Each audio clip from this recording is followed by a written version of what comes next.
ang nag-deliver papunta sa bahay nila Pangulong Bongbong Marcos at Speaker Martin Romualdez mag-insert o magpasok ng 100 billion worth of projects sa BICAM.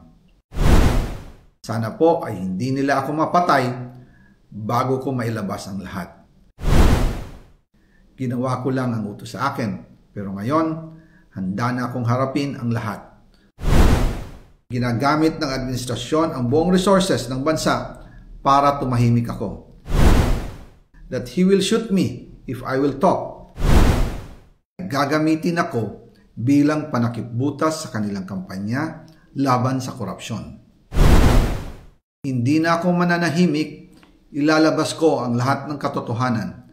May resibo, may ebidensya, at may pangalan. Para sa bawat Pilipino, alam ko na buo ang galit ninyo sa akin ngayon. Nauunawaan ko rin kung bakit. Lalo na at malaki ang halagang nakataya. Pero bago kayo humusga, hayaan ninyong ipaliwanag ko ang buong katotohanan. Matagal akong hindi nagsalita dahil may direktang utos sa akin. Huwag nang bumalik ng Pilipinas at manahimik na lamang. Umalis ako noong July 19, 2025 para sa aking medical check-up. Nakaplanong bumalik pagkatapos ng SONA ni Pangulo. Pero habang papauwi na ako, tinawagan ako ni dating Speaker Martin Romualdez at sinabihan, "Stay out of the country. You will be well taken care of as instructed by the President." Noon naniniwala pa ako sa kanila, kaya't hindi ako bumalik.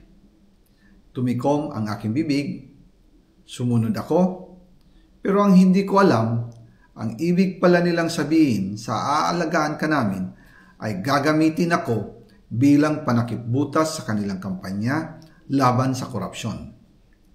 Ginawa nila akong poster boy ng kanilang sariling kasinungalingan. Ngayon, hindi na ako mananahimik, ilalabas ko ang lahat ng katotohanan. May resibo, may ebidensya, at may pangalan. Nagsimula ito nung tumawag si Sekmina Pangandaman sa akin nung nag-umpisa ang BICAM process last year, 2024. Ang sabi niya, katatapos lang ng meeting nila ni Pangulo at may instructions na mag-insert o magpasok ng 100 billion worth of projects sa BICAM. At sinabi pa ni Sekmina, you can confirm with Yusek Adrian Bersamin dahil magkasama sila sa meeting ni Pangulong BBM noong araw na yon. Tinawagan ko po agad si Yusek Adrian Bersamin at tinanong ko kung may instruction nga ba ang Pangulo na magpasok ng 100 billion during their meeting. Ang sabi niya ay totoo nga po. Right after our conversation, tinawagan ko po si dating Speaker Martin Romualdez at nireport ko ang instructions ng Presidente to insert the 100 billion projects. At sinabi niya sa akin, what the President wants, he gets. After ng ilang araw, nag-set po ng meeting si Sekmina Pangandaman at Yusek Adrian Bersamin sa amin ni dating Speaker Martin Romualdez sa Aguado Building in front of Gate 4 ng Malacanang at nandun din po si Yusek Jojo Cadiz.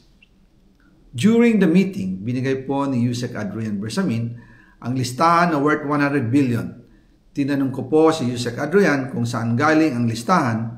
Ang sagot niya, galing kay PBBM mismo at binigay niya ito mula sa brown leather bag.